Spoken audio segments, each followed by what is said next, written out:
For 12 long years, the house on Misty Ridge sat in silence.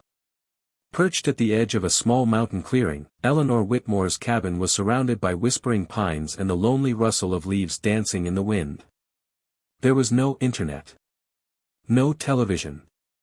Only a dusty radio that played the same classical tapes and local weather. Each morning, Eleanor followed the same routine. She'd rise at 6, feed the chickens, tend the small garden she planted behind the cabin, and brew her tea using fresh mint leaves. Her world was small and circular, measured by sunrises, full moons, and changing seasons. But her heart? That was different. It had stopped measuring time long ago. What lived inside Eleanor now was memory, the scent of her husband Harold's aftershave, the sound of her daughter Lily's giggles echoing down the hallway, the feel of tiny hands clutching her apron. But those were echoes. Ghosts. And ghosts don't knock on doors. Except that night, one did. It was nearly midnight when the storm came rolling in. Thick sheets of rain pounded the old tin roof, and wind whistled through the cracks in the walls like a morning song. Eleanor was knitting by lamplight when she heard it, 3 gentle knocks. She froze. No one came up this far. There were no neighbors, no delivery men, no children selling cookies. The last time anyone knocked was the forest ranger 8 years ago, checking for storm damage. Trembling slightly, she reached for the lantern and opened the door. And there they were. A young woman, barely more than a girl, with rain streaming down her cheeks like tears. In her arms, a bundled infant, his little face barely visible under the blanket. "Please," the girl said, her voice barely above the wind, "we've been walking for hours. Can we just stay one night?" Eleanor looked at her long and hard. There was something familiar about the girl's eyes. A kind of fear Eleanor remembered in her own bathroom mirror the night Harold died. Without a word, Eleanor stepped aside. The stranger's name was Rachel. She was quiet, polite, almost apologetic as Eleanor fetched her dry clothes and laid the baby in a makeshift cradle, a basket padded with towels. Caleb was 6 months old, with tufts of dark hair and a soft coo that made Eleanor's heart ache in ways she didn't think possible anymore. Over tea, Rachel explained the basics. Her car had broken down 10 miles back. She had no money, no husband, no place to go. She was driving west, hoping to find a new start. "I just didn't know where else to turn," she whispered. "You found your way to my door," Eleanor replied softly.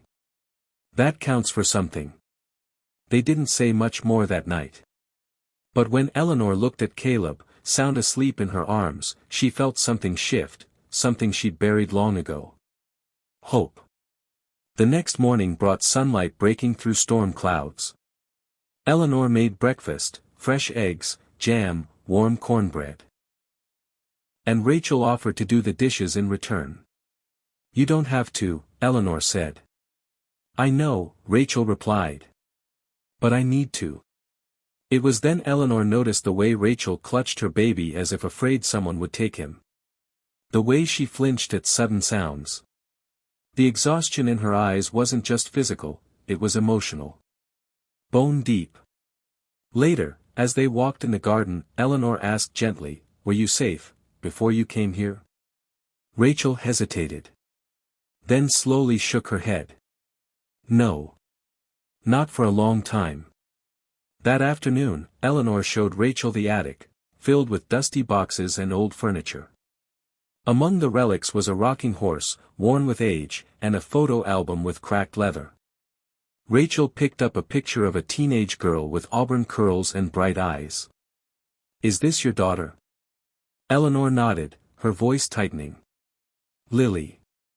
She was everything to me. But we fought. I told her not to trust the man she loved. She left, angry. I never saw her again." Rachel placed the photo back carefully. "Did you try to find her?" "I didn't know how," Eleanor whispered. "And maybe I was afraid she wouldn't want me anymore." Rachel turned to her, eyes glassy. "Mothers never stop wanting their children. Eleanor looked at her long and hard. And in that moment, she saw it. The curve of the chin. The way Rachel tucked her hair behind her ear. The way she bit her lip when nervous. Could it be? But she said nothing. That night, after Caleb had fallen asleep in Eleanor's old cradle, Rachel stood by the window, lost in thought. "I never told you my real name," she said quietly. Eleanor's heart stopped. Rachel turned, tears streaking down her face. "I changed it to protect myself. From him. From everything. But, my birth name, was Lily." Eleanor dropped the teacup in her hand. It shattered on the floor. Her breath caught. Her knees gave way. "Lily," she gasped. "My Lily." Lily nodded slowly. "I was scared to come back. Ashamed. I didn't know if you'd even want me." Eleanor stumbled forward, took her daughter's face in trembling hands, and kissed her forehead like she had when Lily was a little girl with scraped knees. "I never stopped wanting you," she whispered. "Not for a single day." The days that followed were slow and healing. They cooked together. Worked in the garden. Played with Caleb, who had found heaven in Eleanor's arms. Eleanor told Lily stories she had forgotten. Showed her the letters she wrote but never sent. The gifts she kept unopened. The baby clothes she couldn't bring herself to give away. Lily wept. And Eleanor wept with her. Then, one afternoon, Lily asked, "Why didn't you try harder to find me?" Eleanor looked away. "I was broken. I thought I'd failed you. I thought maybe you were better off without me." "No," Lily said firmly. "You were the only place I was ever safe." And with that, 12 years of pain began to unravel. 1 year later, the cabin no longer sat in silence.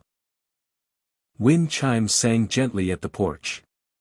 A handmade swing hung from the tree. A welcome mat that said, "Family," sat at the door. Lily had taken a part-time job in the town library. Caleb had learned to walk, then run, and was already helping Eleanor feed the chickens. Every Friday, Eleanor made pie and invited neighbors over for tea. The woman who once hid from the world now opened her door to it. And as the sun set behind the hills, Eleanor sat on the porch rocking Caleb while Lily leaned her head on her mother's shoulder. "What if I hadn't knocked?" Lily said. "You still would have found your way home," Eleanor replied. "Some hearts are always waiting. They say forgiveness is a door, and love is the key.